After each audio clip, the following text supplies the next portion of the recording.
The Morris Canal stretched across northern New Jersey, from Phillipsburg in the west to Newark and Jersey City in the east.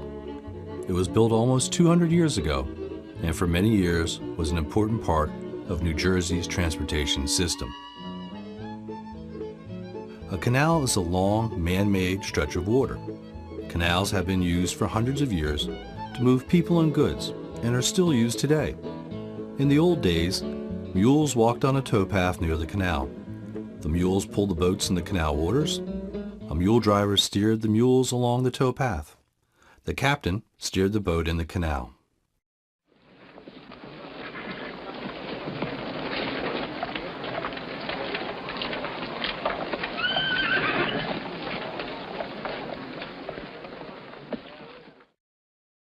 On the Morris Canal, mule drivers were often children.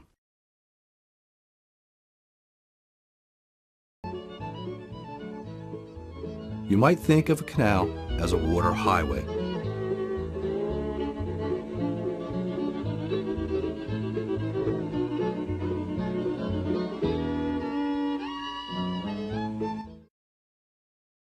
The Morris Canal stretches 102 miles from beginning to end. In the early 1800s, there were no highways or airplanes. A trip across New Jersey was very difficult in those days, and very expensive. As a result, basic daily needs like food or coal or lumber was only available from the local area or was very costly. A trip on the Morris Canal would take about 5 days. A Morris Canal boat could carry 70 tons of cargo with just 2 mules. A boat going from Phillipsburg to Jersey City on the Morris Canal first would climb up 700 feet in the west towards Lake Apacon, and then go down 900 feet in the east from Lake Apacon to Jersey City. That large change in elevation is still a world's record today for a canal. The Morris Canal is very close by. Let's zoom in and take a look.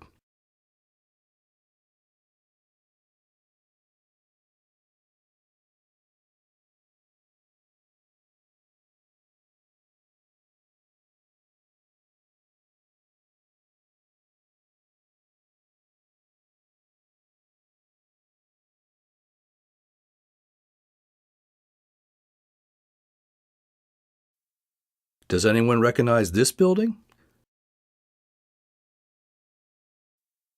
Does anyone recognize this building?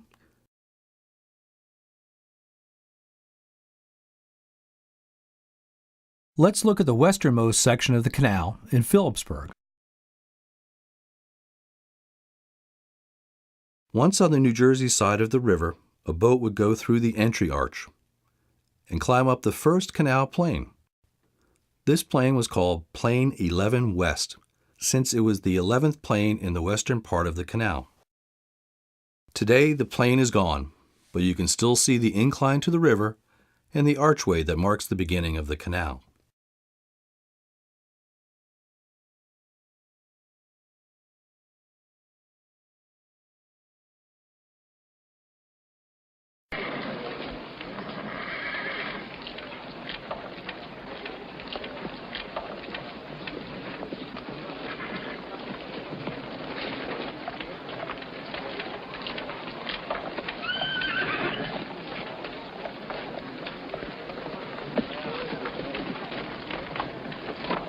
Most often a canal is built on flat, level ground, like in these pictures. But sometimes the ground is uneven, and the canal has to go up and down a hill. Not far from the school is Lock 6 West. Let's visit Port Colden and find out how locks work. This is a picture of Lock 6 West. This lock would raise or lower a canal boat 10 feet.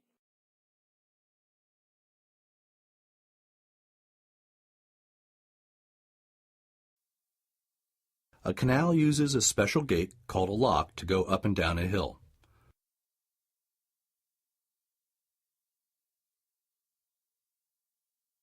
The boat goes into the open gate in the lock, and the gate is closed behind it.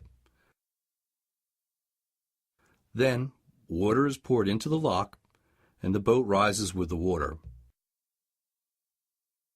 The other gate is opened, and the boat continues on its way.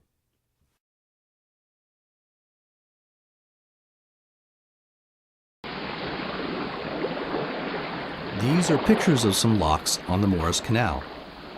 Here, the mule leader waits for the boat to go in the lock and rise to the next level.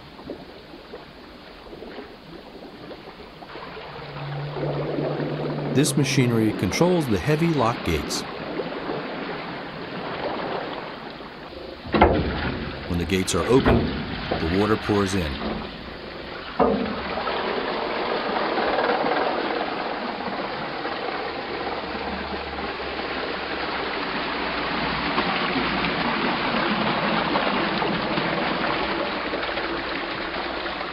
The water raises the boat in the lock while everyone patiently waits.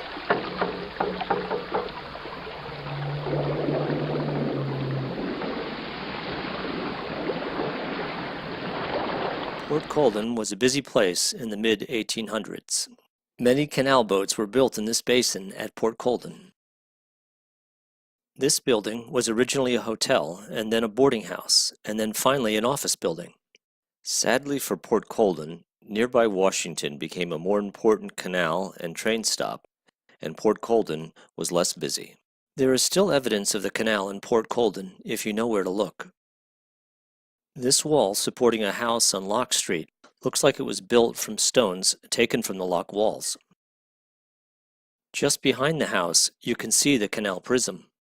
The playground for the Colden Elementary School used to be a large basin where boats were built. If you stand in the right place at the top of the slide and look towards the school, you might be able to see the same view from long ago.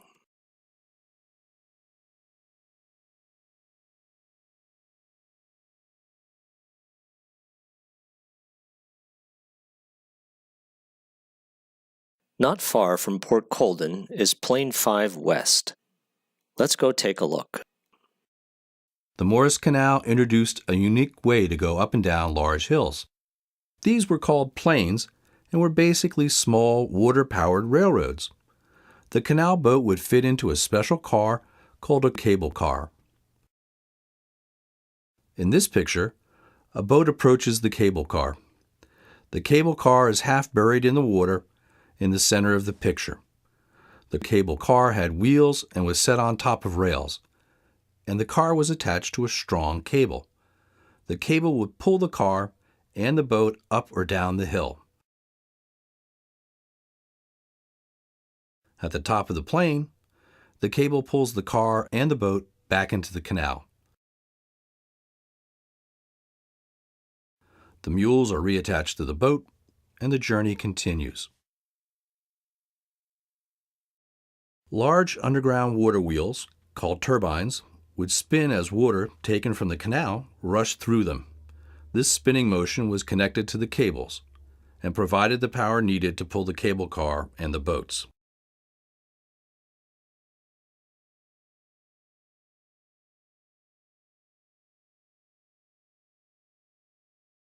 This is an actual turbine on display at Hopatcong State Park.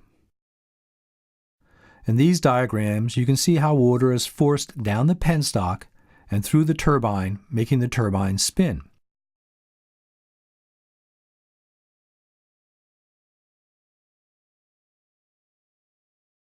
The turbine spins with enough power to carry the 70-ton boat up the hill.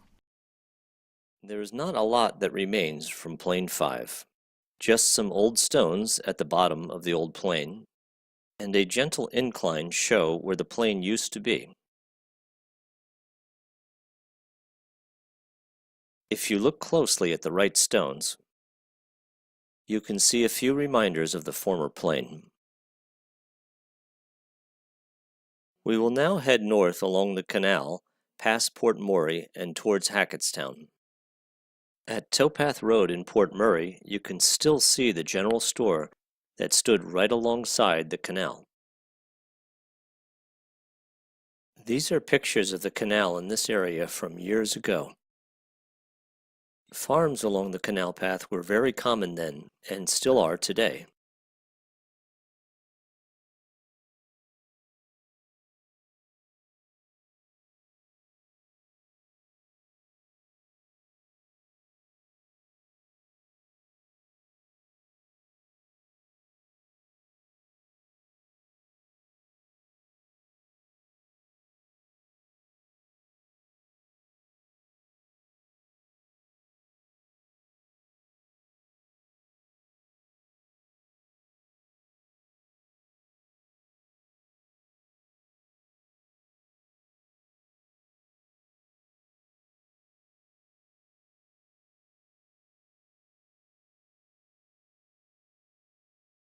To see some remains of the canal nearby, take a short hike up this hill at the Florence Cooper's Park.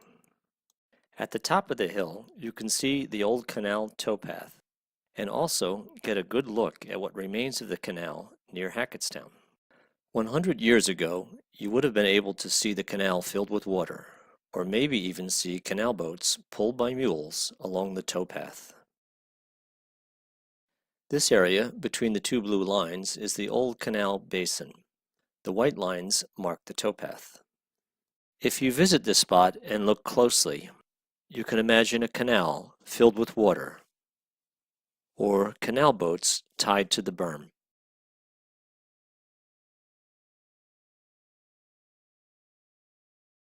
The Morris Canal mostly carried coal from Pennsylvania to the factories in northern New Jersey and to heat homes and businesses in Newark and Jersey City.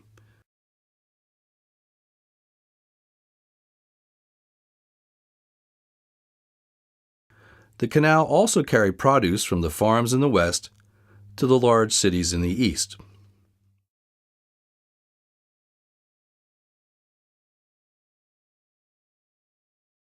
The Morris Canal was built in the 1820s.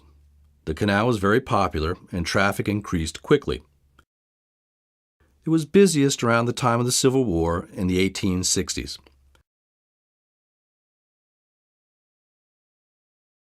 However, just a few years later, railroads became very popular, especially for transporting coal. Railroads are faster and more reliable than canals, and they don't have to close in the wintertime. To try to compete, the canal was expanded and widened to handle bigger boats and more traffic. It didn't work, and the canal traffic dropped off very quickly. Finally, by the 1900s, there was almost no commercial traffic on the canal. The few boats on the canal were mostly loaded with tourists or someone out for a weekend boat ride.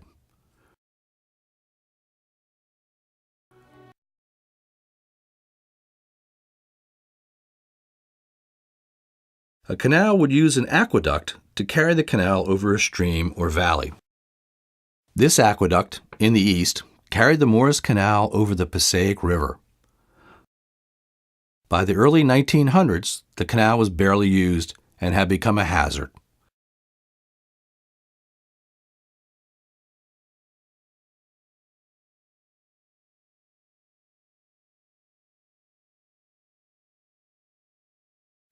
In 1924, after 100 years of service, the state of New Jersey decided that the canal was too dangerous and expensive to maintain. So they abandoned the canal. To do this job, they hired the same man who organized the canal expansion in 1850. He directed the men as they drained the water from the canal and filled in the canal path with dirt and rubble. They also tore down the plains and aqueducts and filled in the locks. When the Passaic River Aqueduct was blown up in the 1920s, the workers felt very sorry for destroying something so beautiful.